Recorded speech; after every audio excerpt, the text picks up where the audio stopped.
Hello, Northwood. Today we are going to be reading my favorite Dr. Seuss story. Something really cool that Dr. Seuss does is in his funny, silly stories, he teaches us lessons about life. And my favorite of all of those stories is the Sneetches. And it was published in 1961. That was a long time ago.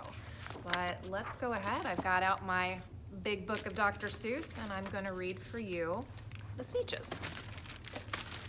Here we go. Now the star-belly Sneetches had bellies with stars. The plain-belly Sneetches had none upon theirs. Those stars were so big, they were really so small. You might think such a thing wouldn't matter at all. But because they had stars, all the star-belly Sneetches would brag. We're the best kind of Sneetch on the beaches.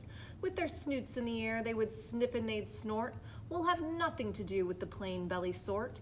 And whenever they met some when they were out walking, they'd hike right on past them without even talking. When the star-belly children went out to play ball, could a plain belly get in the game? Not at all. You only could play if your bellies had stars, and the plain belly children had none upon theirs.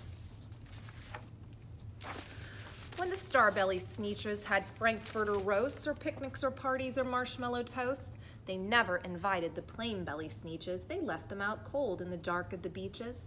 They kept them away, never let them come near, and that's how they treated them year after year. Then one day it seems, while the plain-belly Sneetches were moping and doping alone on the beaches, just sitting there wishing their bellies had stars, a stranger zipped up in the strangest of cars. "My friends," he announced in a voice clear and keen, "my name is Sylvester McMonkey McBean. And I've heard of your troubles, I've heard you're unhappy, but I can fix that. I'm the fix-it-up chappie. I've come here to help you. I have what you need, and my prices are low, and I work at great speed, and my work is 100% guaranteed." Then quickly Sylvester McMonkey McBean put together a very peculiar machine. He said, "You want stars like the star-belly Sneetch? My friends, you can have them for $3 each. Just pay me your money and hop right aboard." So they clambered inside, then the big machine roared, and it clonked and it bonked and it jerked and it burked, and it bopped them about, but the thing really worked. When the plain-belly Sneetches popped out, they had stars. They actually did. They had stars upon theirs.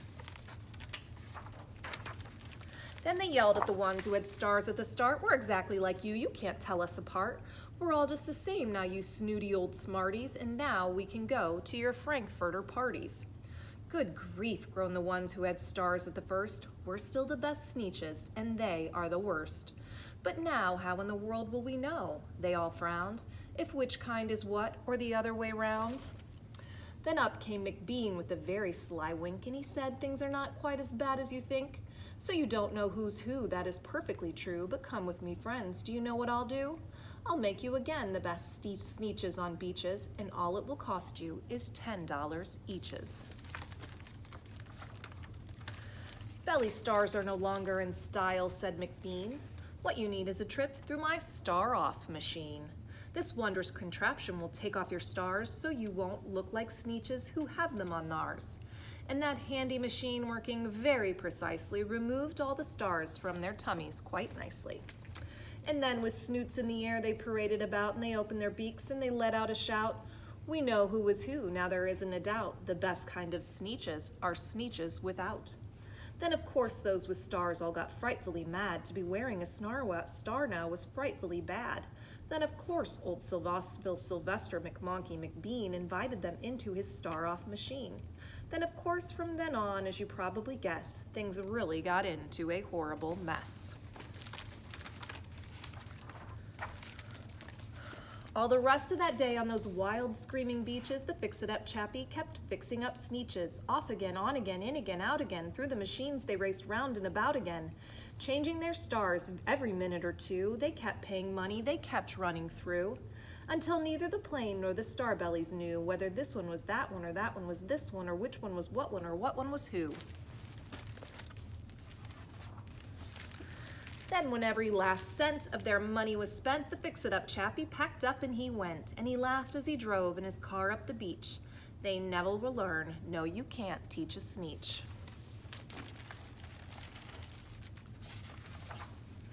But McBean was quite wrong. I'm quite happy to say that the Sneetches got really quite smart on that day.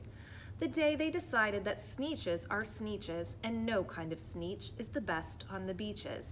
That day all the Sneetches forgot about stars and whether they had one or not upon theirs. That is my favorite Dr. Seuss book, the Sneetches, and I think that it's so fun because we learn that no one is better than anyone else. We are all perfect just the way that we are. So I wanted to remind you of that, and I have made you each a star to wear upon theirs. So your teachers will hand those out to you, and I hope that you wear that today with pride. Happy Sneetch Day. I'll talk to you later. Thanks. Bye.